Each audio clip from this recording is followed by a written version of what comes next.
Alright, welcome back to the Synergy N556 build series.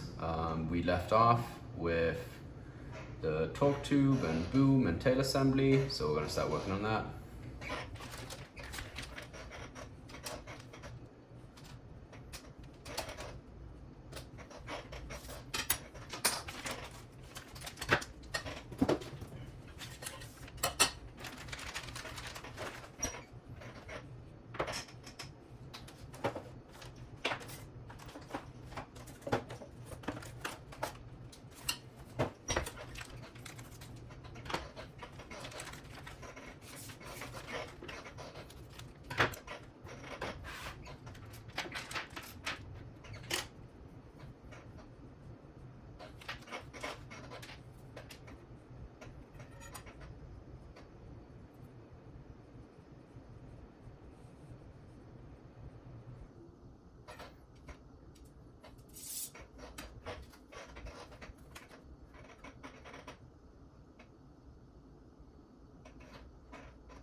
So while this is drying, and I suspended it between two items here so that there's no weight on the bearing itself, but while this is drying, I'm going to start working on the boom support rods because I don't want to move this until this is fully cured.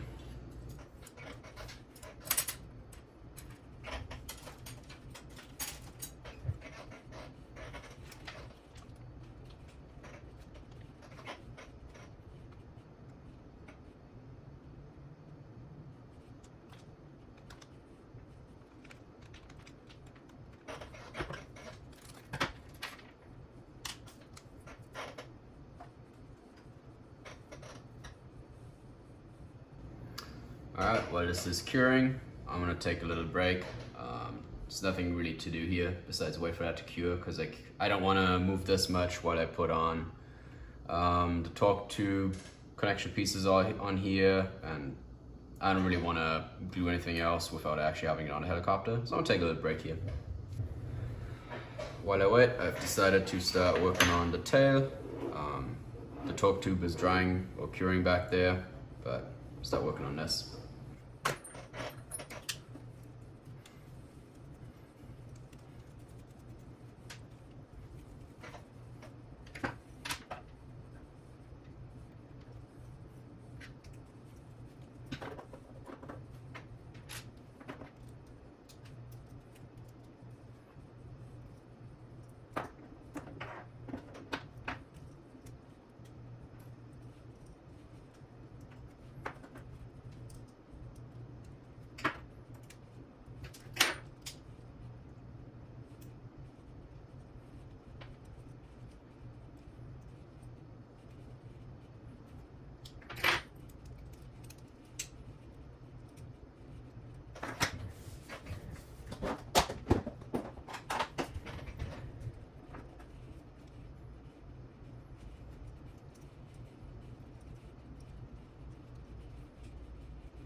On this part, I'm going to do similar to the main frame. I'm going to put everything together without any Loctite on it.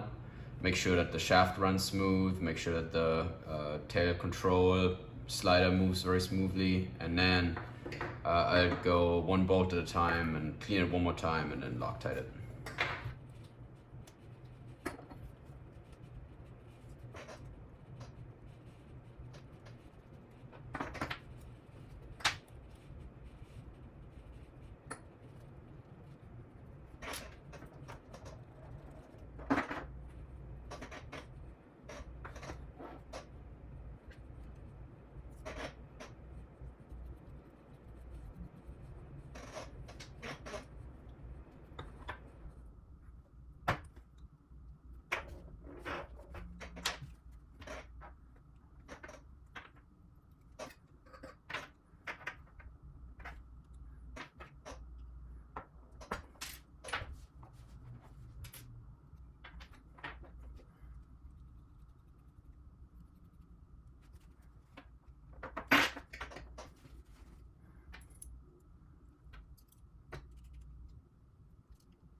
So this one definitely had quite a bit of bearing in there, the set screw. So make sure, like the manual says, to put it all the way through, make sure it actually goes through the hole for the little retaining pin.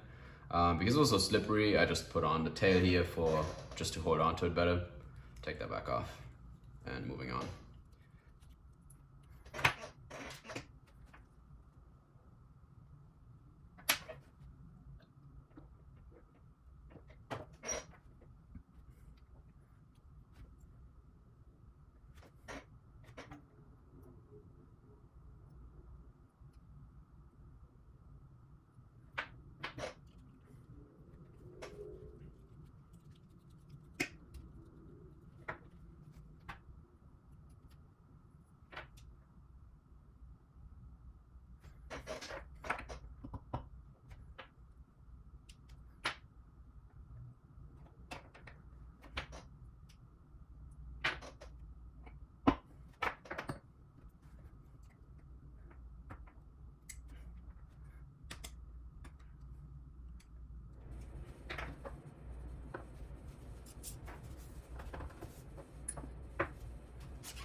Before I Loctite this, I'm just going to check that the tail is running very smoothly, which it is. Really no friction at all here. So I'm going to take off one screw at a time, clean it, and then tighten it down.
on this piece, I'm not going to be taking off this lock ring or these two, whatever that is, C-clips, I think. I'm just going to be very careful to make sure that they're all installed and installed correctly, and everything looks good.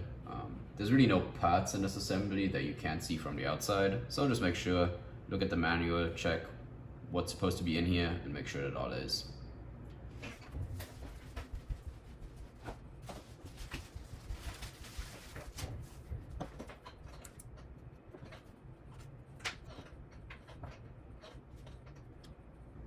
On this, be very careful not to get any CA glue into any of the moving components.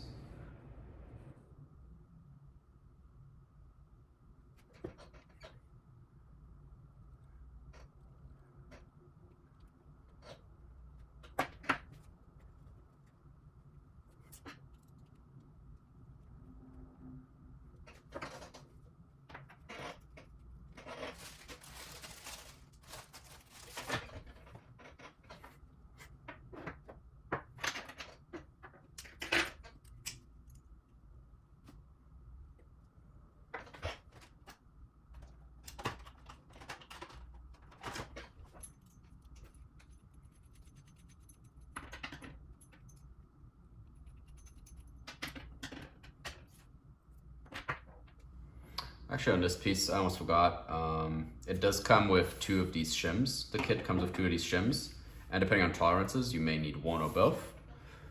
So just make sure that there is no lateral play on your tail shaft, and if there is, you can add that second shim. If you're not sure, you can always add the second shim, check if it still rotates freely, and if it seems like there's too much friction, then there's probably too much. So for mine, I don't feel any lateral play, I don't see any lateral play, so I don't think I need that shim.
On these, I would recommend putting all your components, all your bearings in the exact order in which they're supposed to go on. I would also recommend putting the little washer in here in the same order. So this is normal bearing first, radial bearing, thrust bearing, sorry, then the little shim and another radial bearing. Fix it over here. As with all radial bearings, there's going to be one bearing race that has a slightly smaller inside diameter. That one's going to be a pretty tight fit, and that one's supposed to go towards the outside. So don't trust the factory assembly, verify yourself, put both of them on, and just see which one is looser. This one seems pretty loose.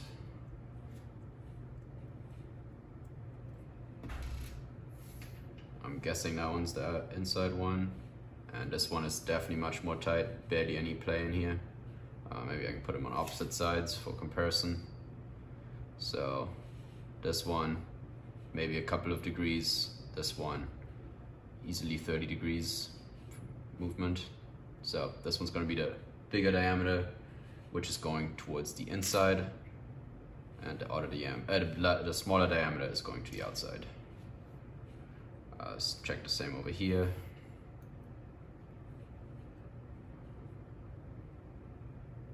Yep, this is the smaller one towards the outside. Just double check that this is a bigger one. Yep, towards the inside. Perfect. For grease, I'm going to use just synthetic automotive grease. Anything will do. Of course, they recommend Bodo Lube, but it doesn't matter too much.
So this one doesn't need extra grease because it only needs grease on the race side, and I already put that on the bearings there.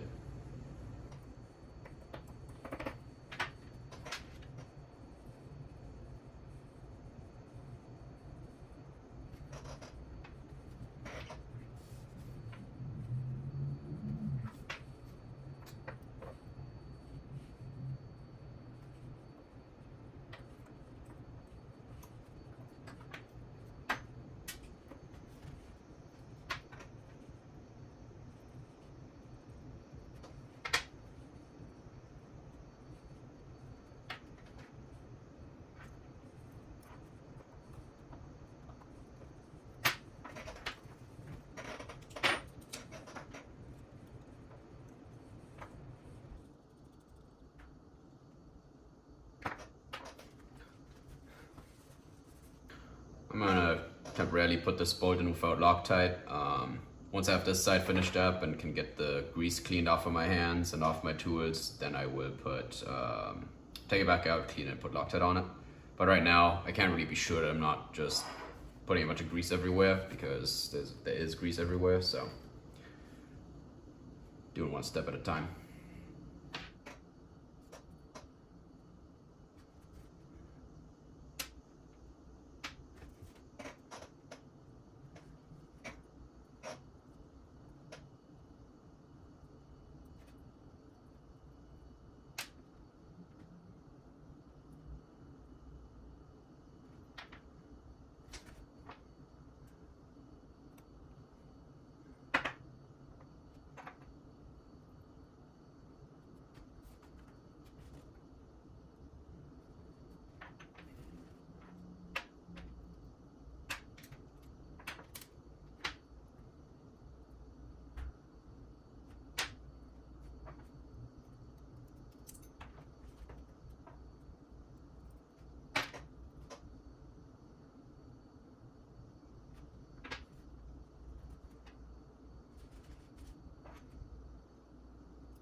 Alright, after handling all the grease, I'm gonna just wash my hands real quick, clean up all the grease that went everywhere, and then I'm gonna go back to Loctiting stuff.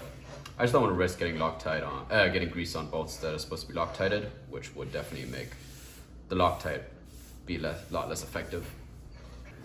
Alright, clean up my work surface with acetone, cleaned up the tools that I used for the grease with acetone, washed my hands, so now I can get back to cleaning off bolts and Loctiting them.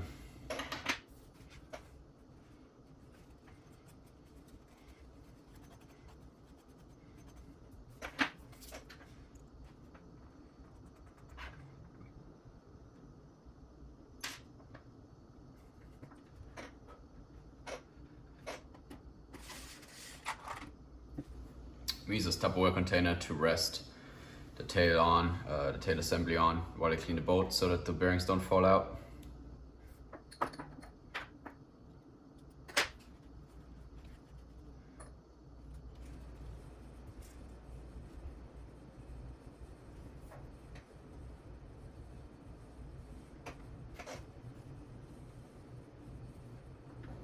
I almost forgot, on both the tail and head feathering shaft boats, I would actually recommend putting the Loctite into the threads with a small tool, just to be absolutely sure that none of the Loctite gets into the bearings. You don't want Loctite seeping over the edge and going into those and locking them up.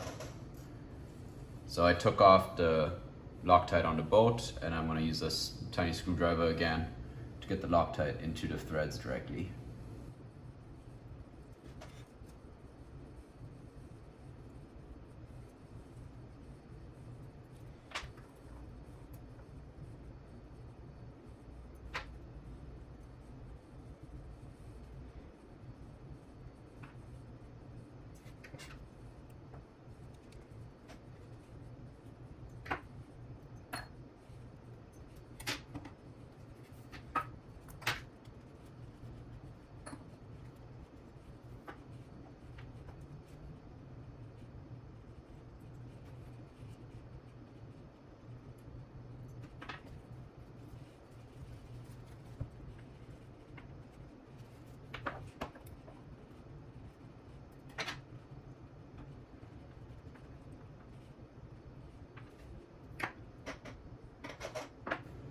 Two things to note about the tail is that on Synergy helicopters, these are supposed to have quite a lot amount of play in the radial direction here. So don't be concerned, that's intended. And one really cool thing about them is that they have grease bolts, grease holes on both sides and also on the head assembly, so you can very easily add more grease to your thrust bearings. So it makes maintenance a lot easier. Also, make sure that these spin super easy.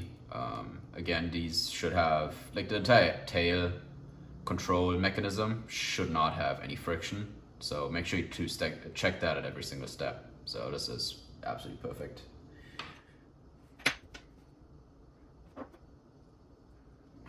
There's another thing, make sure that there's no friction on this.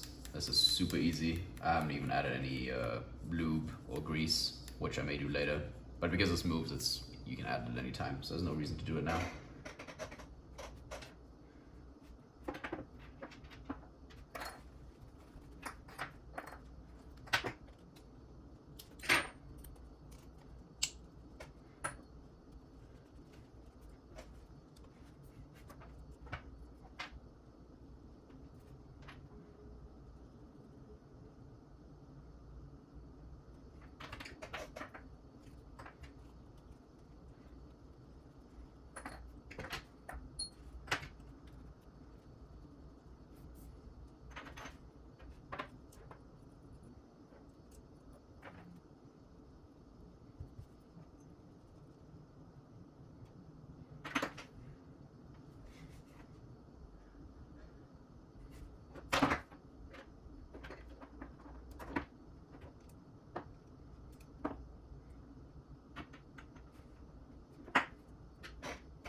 On this one, you can actually see the set screw through the top here.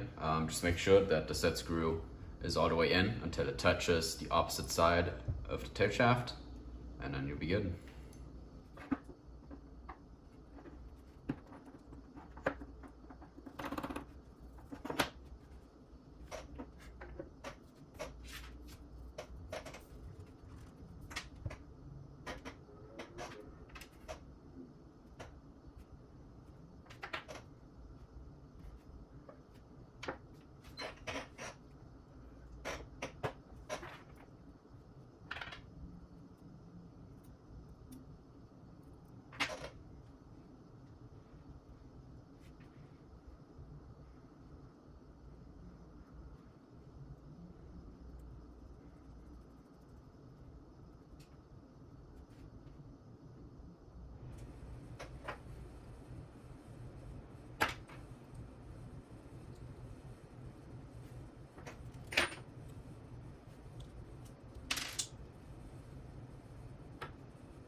It's another part where you want to make sure that you have very little friction. So this is plastic. I don't think you get quite zero friction, but it should still go very, very easily. If it gets kind of locked up, just loosen up between this screw and this aluminum part right here.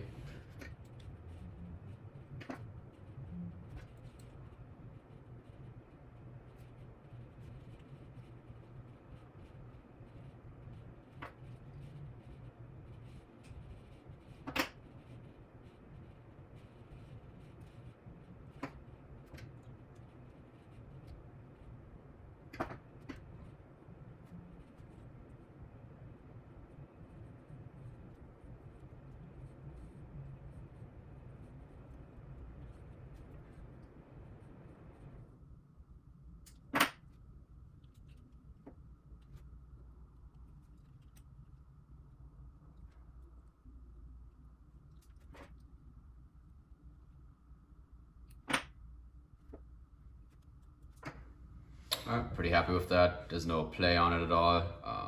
It spins very, very freely.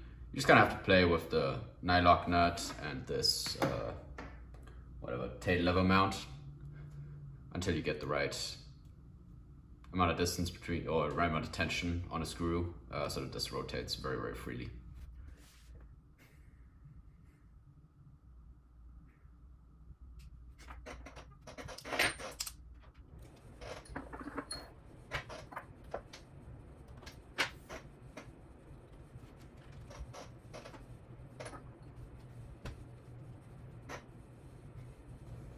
Because this bolt is going into plastic, we don't want to put Loctite on there. Loctite doesn't work and doesn't help with plastic. So I'm going to screw it in all the way, not too tight because you don't want to strip the plastic. And then put, in this case, red Loctite as recommended on the other side where the little nut will go.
Again, check that this is as smooth as it possibly can be. I haven't attached these ball links yet because I will be sizing them at some point.